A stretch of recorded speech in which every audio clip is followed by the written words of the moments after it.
Hello friends, welcome back Spain news channel நண்பர்களே. சற்று முன் ஒரு பிரேக்கிங் நியூஸ் ஆனது வெளியாயிருக்கு. பாரதி ராஜா உடலை பார்த்து உடைந்த இளையராஜா இது பேட்டி எடுக்கிற வீடா அப்படிங்கிற மாதிரி கொதித்து எழுந்திருக்கிறாரு. அவர் கொதித்து எழுந்த அந்த விஷயந்தான் தற்போது சமூக வலைத்தளங்களில் வைரலாக பரவிட்டு இருக்கு. வாங்க அந்த நியூஸை பற்றி இப்போ இந்த வீடியோவில் பார்க்கலாம்.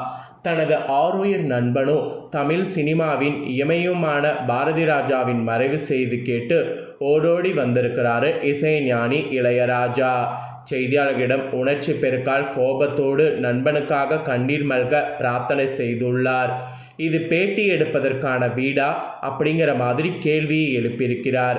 சென்னை நீலாங்கரையில் உள்ள பாரதி ராஜாவின் இல்லத்திற்கு நேரில் வந்த இளையராஜா தனது நண்பனின் உடலுக்கு மாலை அணிவித்து அஞ்சலி செலுத்தினார். அப்போது அவரது கண்கள் கலங்கி இருந்தது அனைவரையுமே பெரிய நெகிழ்ச்சியில் ஆழ்த்தியிருக்கு. அங்கிருந்த செய்தியாளர்களிடம் அவரிடம் பேச முயன்ற போது நண்பனின் இழப்பை தாங்க முடியாமல் கடும் வேதனையில் இருக்கக்கூடிய இளையராஜா உணர்ச்சி வசப்பட்டு கோபமடைந்திருக்கிறார். பாரதி ராஜா மறைந்து கிடக்கக்கூடிய இந்த சூழலில் உங்களிடம் பேசுவதற்கு என்னிடம் எதுவும் இல்லை. பேசுவதற்கு என்ன இருக்கிறது இப்போது? இது பேட்டி எடுப்பதற்கான வீடா என்று மிகுந்த மனவேதனையோடு செய்தியாளர்களிடம் கேட்டிருக்கிறார். பின்னர் சற்று அமைதியான இளையராஜா அவருடைய ஆத்மா சாந்தியடைய வேண்டும் என்று அந்த எல்லாம் வல்ல இறைவனிடம் நான் பிரார்த்தனை செய்கிறேன் என்று கூறியிருக்கிறார். நான் எப்போதும் பிரார்த்தித்து கொண்டே இருப்பேன் என்பது உங்கள் அனைவருக்கும் தெரிந்ததுதான்.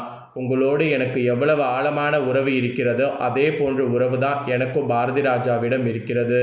இரண்டும் வேறு வேறு இல்லை, இருவரும் ஒன்றுதான்.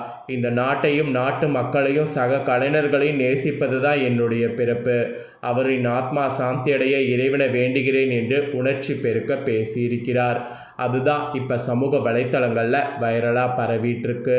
ஸோ ஒரு பக்கம் பார்த்தீங்கன்னு வச்சுங்களேன், அவர் கோபப்பட்டது கரெக்டு அப்படிங்கிற மாதிரி பேசப்படுது.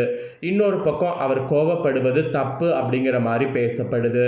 ஏன்னா ஒரு பொதுவெளியில் என்ன நடக்குது ஏது நடக்குது அப்படிங்கிறது கண்டிப்பாக எல்லாருமே கேட்பாங்க. அதுக்கு நீங்கள் பதில் சொல்லுங்கள், இல்லை சொல்லாமல் கூட போங்க. ஆனால் அதுக்கு இப்படி கோபப்படுவது நியாயமில்லை அப்படிங்கிற மாதிரி பல தரப்பினர் இப்போ கேள்வியை எழுப்பிட்டு இருக்காங்க.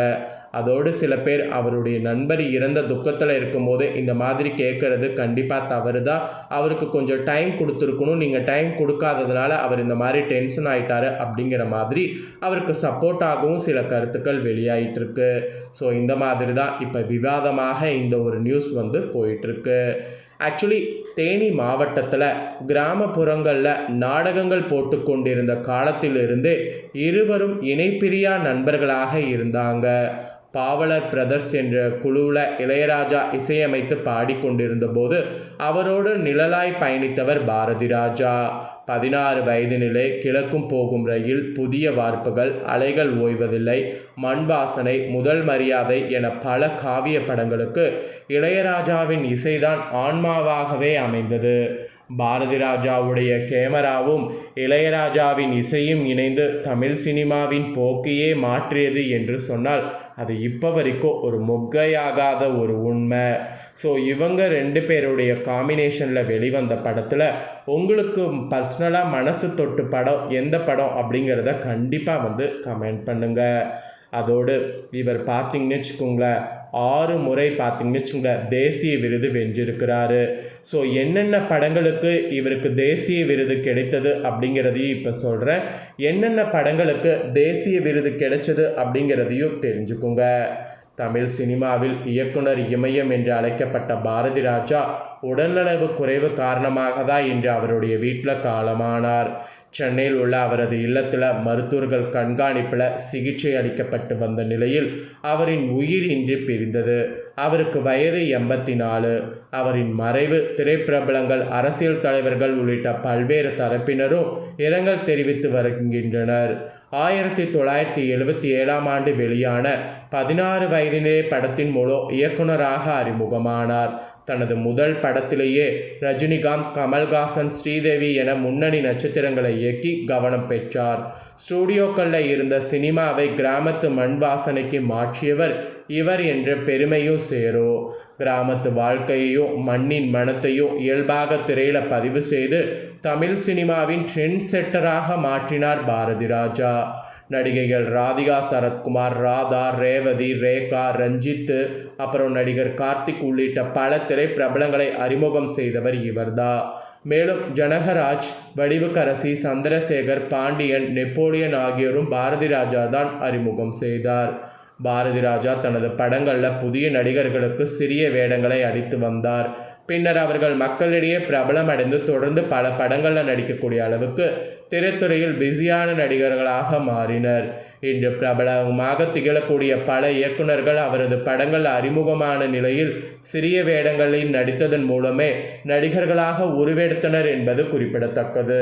கே. பாக்கியராஜ், மணிவண்ணன், மனோபாலா, தியாகராஜன் மற்றும் பொன்வண்ணன் போன்ற நடிகர்களை இதற்கு உதாரணமாக நாம் சொல்லலாம். மேலும் சத்யராஜை முதன்முறையாக ஒரு திரைப்படத்தில் கதாநாயகனாக நடிக்க வைத்ததும் பாரதி ராஜா தான். கிழக்கு போகும் ரயில், சிகப்பு ரோஜாக்கள், அலைகள் ஓய்வதில்லை, முதல் மரியாதை உள்ளிட்ட காலத்தால் அழியாத பல படைப்புகளை வழங்கியுள்ளார்.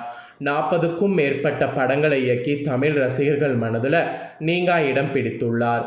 தமிழ் சினிமாவின் தவிர்க்க முடியாத இயக்குநர்களில் ஒருவராக விளங்கிய பாரதி ராஜா தனது படங்களுக்காக 6 தேசிய விருதுகளை பெற்றுள்ளார். 1982 சிறந்த தெலுங்கு திரைப்படத்திற்கான விருது பெற்றார். சீதஹோஹா சீலஹா தான் அந்த படம். அப்புறம் 1986 சிறந்த தமிழ் திரைப்படத்திற்கான விருது முதல் மரியாதைக்கு கிடைத்தது. அப்புறம் 1988 சமூக பிரச்சனைகளுக்கான சிறந்த திரைப்பட விருது வேதம் புதிதுங்கிற படத்துக்கு கிடைத்தது. அப்புறம் 1995 குடும்ப நலன் சார்ந்த சிறந்த திரைப்பட விருது கருத்தம்மா படத்துக்கு கிடைச்சது. அப்புறம் 1996 சிறந்த பிராந்திய மொழி திரைப்பட விருது அந்தி மாந்தரை திரைப்படத்துக்கு கிடைச்சது. அப்புறம் 2001 சிறந்த திரைக்கதைகளுக்கான விருது கடல் பூக்களுக்கு கிடைச்சது. ஸோ தமிழக அரசின் கலைமாமணி விருது மற்றும் பல மாநில அரசின் விருதுகளை பாரதி ராஜா வென்றுள்ளார். திரைத்துறைக்கு அவர் ஆற்றிய சிறப்பான பங்களிப்பிற்காக இந்திய அரசு அவருக்கு 2004 பத்மஸ்ரீ விருது, சத்யபாமா பல்கலைக்கழகம் சார்பில் 2005 கௌரவ டாக்டர் பட்டமும் வழங்கப்பட்டது. இயக்குனராக மட்டுமின்றி நடிகராகவும் ரசிகர்கள் மனதில் வென்றார் பாரதி ராஜா. ஆயுத எழுத்து, திருச்சிற்றம்பலம், ஈஸ்வரன், நம்ம வீட்டு பிள்ளை, பாண்டிய நாடு, திருச்சிற்றம்பலம் உள்ளிட்ட பல திரைப்படங்களில் குணச்சித்திரமாகவும் நடித்தார். பாரதி ராஜா என்றாலே நம் நினைவுக்கு வருவது என் இனிய தமிழ் மக்களே, நான் உங்கள் பாசத்துக்குரிய பாரதி ராஜா பேசுகிறேன் என்ற வசனம்தான். பாரதி ராஜா மறைந்தாலும் அவரின் ஆக சிறந்த படைப்புகள் மூலம் என்று நிலைத்திருப்பார் என்பதில் இதுவே சந்தேகமில்லாத ஒரு சாட்சி என்று சொல்லலாம். ஸோ இவர் இயக்கிய படம் எந்த படம் உங்களுக்கு பிடிச்சிருக்கு அப்படிங்கிறத கண்டிப்பாக கமெண்ட் பண்ணுங்கள். அதோடு இவருடைய ஆத்மா சாந்தி அடைய இறைவனை நாம் பிரார்த்தனை பண்ணிக்கலாம். ஸோ இந்த நியூஸை உங்கள் ஃப்ரெண்ட்ஸ் ஃபேமிலிக்கும் ஷேர் பண்ணுங்கள், அவங்களும் பார்த்து பயன்பெறட்டும். இதே போல் புதிய நியூஸ்களை தெரிந்து கொள்ள சேனலை சப்ஸ்கிரைப் பண்ணுங்கள், கூட பெல் பண்ண ப்ரெஸ் பண்ணுங்கள். நெக்ஸ்ட்டு சுவாரஸ்யமாக வேறொரு புதிய நியூஸில் வந்து உங்களை சந்திக்கிறேன். நன்றி, வணக்கம்.